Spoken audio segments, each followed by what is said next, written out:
প্রিয় মা, 24 বছর পর কলম ধরেছে তোমাদের বড় আদরের এই বাধ্য মেয়েটা। এতগুলো বছর পর কেন লিখছি জানো? কারণ তোমরা আজ আর পৃথিবীতে নেই বলে। জানো মা, গল্পটা খুবই সাধারণ। গল্পের নাম দিতে পারো সুখ কেনার গল্প। মেয়ের সুখ কিনতে গিয়েই তো আমার বিয়েটা দিলে তোমাদের পছন্দ করা ছেলের সাথে। তারপর থেকে 24টা বছর কাটিয়ে ফেলেছি। সবাই বলে বাবা মা নাকি ছেলে মেয়ের ভালো চাই। ভালোই যদি চাইলে তাহলে কেন আমি ভালো থাকতে পারলাম না? মেয়ের বিয়ে দিয়ে তোমরা কিন্তু ভালো ছিলে, যেমনটি চেয়েছিলে ঠিক তেমনি পয়সাওয়ালা, সৎ, চরিত্রবান একটা ছেলে, একদম তোমাদের মনের মতো। বিয়েটা হলো আমার, অথচ আমার মতে নয়। জানো মা, আমি এই 24 বছর ধরে সেজে আছি এই সংসারে। তোমাদের কথা রেখেছি, তোমাদের সম্মান বজায় রাখতে পেরেছি, তাই তো দারুণভাবে অভিনয় করেও যাচ্ছি। অভিনয় করে যাচ্ছি তোমাদের সৎ চরিত্রবান জামাইয়ের সাথে। একটুও বুঝতে দিইনি, তোমরাও বুঝতে পারোনি। ছোটবেলার কথা খুব মনে পড়ে মা। আমার মন খারাপ থাকলে, শরীর অসুস্থ হলে, মিথ্যে কথা বললে তুমি ঠিক ধরে ফেলতে। তুমি বলতে, মায়েদের কাছে মিথ্যে বলা যায় না, মায়ের মন সব বুঝতে পারে। ভেবেছিলাম তুমি অন্তত বুঝবে।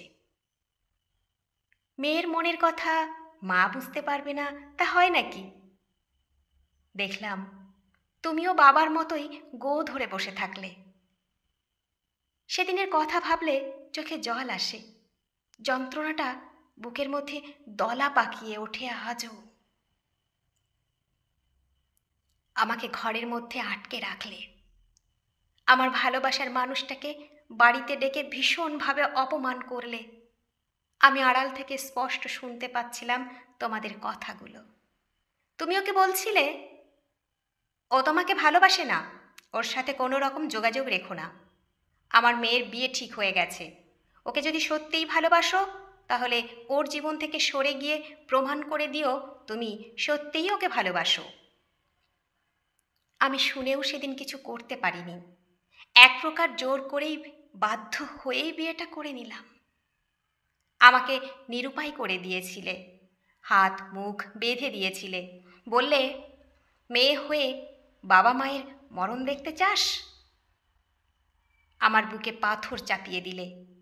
আমি আমার ভালোবাসার মানুষকে বিয়ে করলে তোমরা সুইসাইড করে নেবে। যতদিন বাঁচব ততদিন ওই দোষের ভাগিদার হয়েই আমাকে নাকি বাঁচতে হবে। জানো মা, আমাকে সবাই বলে ভাগ্যবতী।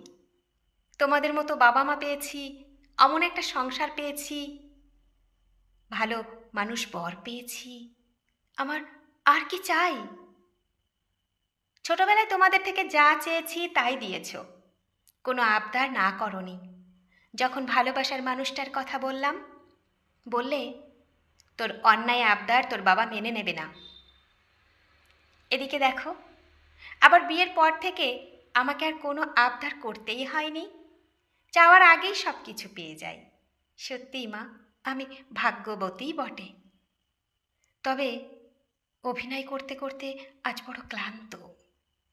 সুখী সংসারের সেরা বউ হয়ে উঠতে বেশি দিন টাইম লাগেনি। তোমরা প্রায়ই আমাকে বলতে, বাবা মায়ের পছন্দে বিয়েটা করেছিলি বলে তাই আজ এত সুখী। তোমাদের কথা শুনে মনে মনে হাসতাম। সুখী হতে পারলাম কোথায় মা? সুখী হতে চেয়েই তো আমার ভালোবাসার মানুষটার কথা তোমাকেই প্রথম বলেছিলাম। তুমি বলেছিলে, ভালো মন্দ বোঝার ক্ষমতা হয়নি তোর, আমরা তোর ভালো চাই, তাই আমাদের পছন্দেই তোকে বিয়ে করতে হবে। তাই তো এমন এক সুখের বাসা কিনে দিলে। সে বাসায় আমার গভীর অসুখ। তবে হ্যাঁ, আমার জীবন থেকে ভালোবাসার মানুষটাকে কেড়ে নিলেও মন থেকে কেড়ে নিতে পারোনি। 24 বছরে তাকে একটুও ভুলতে পারিনি। তাই আজও কেঁদে বুক ভাসাই। মনের মন্দিরে তাকেই শুধু পুজো করি। যতবার ভেবেছি নতুনকে নিয়ে বাঁচব, ততবারই আমার প্রাক্তনকে আরো বেশি করে ভালোবেসে ফেলেছি। তবে একটা কথা মা, লোক সমাজে, তোমাদের সোসাইটিতে তোমরা জিতে গেলেও জিততে পারোনি আমার কাছে, আমার প্রাক্তনের কাছে। তোমাদের কথা সে রেখেছে, সত্যিকারের ভালোবাসার প্রমাণ সে দিয়েছে আমার জীবন থেকে সরে গিয়ে।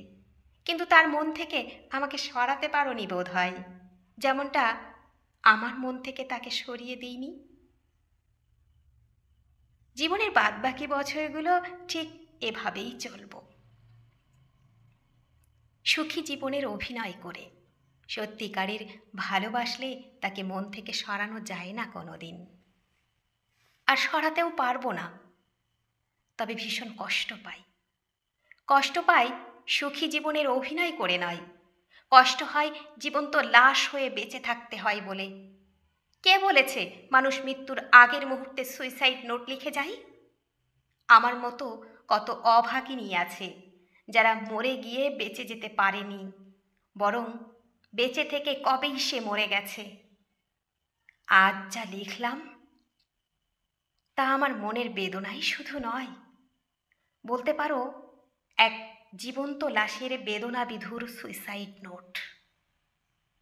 ভালো থেকো মা। বন্ধুরা, গল্পটি যদি ভালো লেগে থাকে তাহলে প্লিজ লাইক, কমেন্ট ও শেয়ার করতে ভুলবেন না। আর নতুন বন্ধু হলে অবশ্যই সাবস্ক্রাইব করে সঙ্গে থাকবেন। আশা রাখছি। ধন্যবাদ, ভালো থাকবেন।